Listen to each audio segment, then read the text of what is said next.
Mummy shirt ಅರ್ಧೋಯ್ತು. ಅದಕ್ಕೆ ಹೇಳೋ ಜಾಸ್ತಿ ತೀಟೆ ಮಾಡಬಾರ್ದು ಅಂತ ತೋರಿಸು. ಸಣ್ಣ ಹೊಲಿಗೆ ಬಿಟ್ಟಿದೆ ಅಷ್ಟೇ. ಇರಿ ನಾನು ಸೂಜಿ ದಾರ ತರ್ತೀನಿ. ನೀನು ಬಾರ ಇಲ್ಲಿ, ಬಾರ ಕೂತ್ಕೊಳ್ಳ ಇಲ್ಲಿ.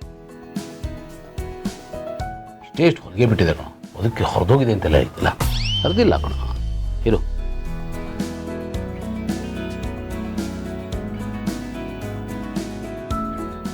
ಕೊಡಿ ಕೊಡಿ ಕೊಡಿ ಕೊಡಿ, ನಾನೇ ಅವ್ರಿಗೆ ಹಾಕ್ತೀನಿ, ಕೊಡಿ. ನೀವಾ? ಹೌದು ಕೊಡಿ. ಪಪ್ಪ ನಿಮ್ಗೆ ಹೋಳಿಗೆ ಹಾಕಕ್ಕೂ ಬರುತ್ತಾ? ಹೂನಪ್ಪ ಬರುತ್ತೆ ಕಣೋ.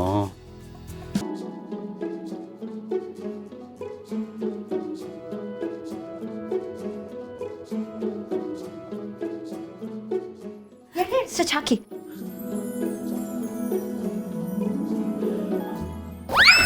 ಸಾರಿ, ಏನಾಗಿಲ್ಲ ತಾನೆ? ಚಚ್ಚು ಬಟ್ಟೆ ನೋವಾಗಿಲ್ಲ ಅಂದ್ರೆ ನನಗೆ ಬರಲ್ಲ ರೀ.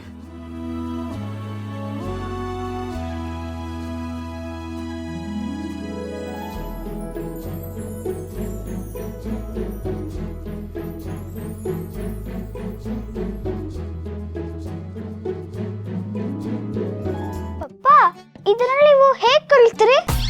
ನಿಮ್ಮ ಮಮ್ಮಿನೇ ಕಲಿಸಿದ್ದು. ಮಮ್ಮಿನಾ? ಹೂನಪ್ಪ, ಮದುವೆ ಆದಮೇಲೆ ಎಲ್ಲನೂ ಕಲಿಬೇಕಾಗುತ್ತೆ. ಕೆಲವು ಅನಿವಾರ್ಯದಿಂದ ಬೇರೆ ದಾರಿ ಇಲ್ಲದೆ ಕಲಿತೀವಿ, ಕೆಲವನ್ನ ಇಷ್ಟಪಟ್ಟು ಕಲಿತೀವಿ. ಏನು ಮಾಡೋಕ್ಕಾಗಲ್ಲ, ಏನೋ ಒಂದು ಕಲಿಬೇಕಾಗುತ್ತೆ. ಹಾಗಾದ್ರೆ ಅಮ್ಮ ನಿಮ್ಗೂ ಟೀಚರ್ ಆಗಿದ್ರಾ?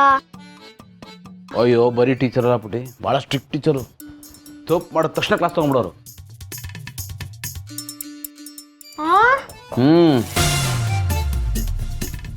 ಈಗಲೂ ಹಾಗೇನಾ ಪಪ್ಪ? ಹ್ಞೂ ಕಣ, ಈಗಲೂ ಹಾಗೆ. ಗೌತಮ್ ಅವರೇ ನೋಡಪ್ಪ, ನೋಡಿ ನೋಡಿ ನೋಡಿ, ಏನು ಮಾಡಿಲ್ಲ, ಆಗಲೇ ಇಷ್ಟು ಕಂಡುಬಿಡ್ತಾ ಇದ್ದಾರೆ. ನಾನ್ ಇವತ್ತು ನಮ್ ಬರ್ಡೇ, ನೀವು ಪಪ್ಪನ್ನ ಬಯಂಗಿಲ್ಲ. ನಾನು ಎಲ್ಲಿ ಬೈತಿದ್ದೀನಿ ಕಂದ? ಹಾ ಮಮ್ಮಿ, ನೀವು ಬಯಂಗಿಲ್ಲ. ಸರಿ ಹೋಯ್ತು. Thank you. ಪಪ್ಪ ಇವತ್ ನೀವು ಎಲ್ಲಿಗೂ ಹೋಗಂಗಿಲ್ಲ, ನಮ್ ಜೊತೆನೇ ಇರ್ಬೇಕು. ಎಲ್ಲೂ ಹೋಗಲ್ಲ. ಮತ್ತೆ ಇವತ್ತೇನ್ ಮೀಟಿಂಗ್ ಇಲ್ವಲ್ಲ ಪಪ್ಪ? ಯಾವ ಮೀಟಿಂಗೂ ಇಲ್ಲ. ಇವತ್ತು ಇಡೀ ದಿವಸ ನಿಮ್ಮ ಪಪ್ಪ ನಿಮ್ಮ ಜೊತೆ ಇರ್ತಾನೆ. ಓಕೆ? ಏ ಹುಷಾರು.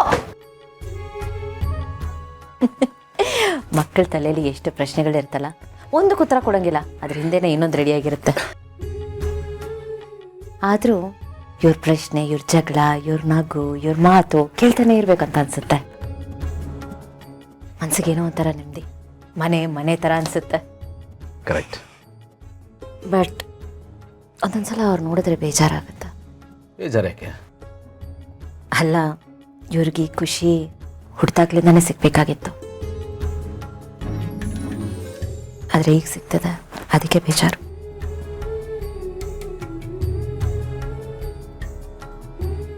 ಭೂಮಿಕಾ, ಆ ವರ್ಷಗಳು ನಮಗೂ ವಾಪಸ್ ಬರಲ್ಲ. ಆದರೆ ಇನ್ನು ಮುಂದೆ ನಾವು ಪ್ರತಿದಿನನೂ ವ್ಯರ್ಥ ಮಾಡಬಾರ್ದು. ಪ್ರತಿದಿನ ಪ್ರತಿ ಕ್ಷಣ ಸೆಲೆಬ್ರೇಟ್ ಮಾಡಬೇಕು. ಇನ್ನು ಮುಂದೆ ಅವ್ರು ಕೇಳೋ ಪ್ರತಿಯೊಂದು ಪ್ರಶ್ನೆನೂ ಬೇಜಾರಿಲ್ಲದೆ ಕೇಳಿಸ್ಕೊಳ್ಳೋಣ. ಅವ್ರು ಹೇಳೋ ಕಥೆನೂ ಕೇಳಿಸ್ಕೊಳ್ಳೋಣ.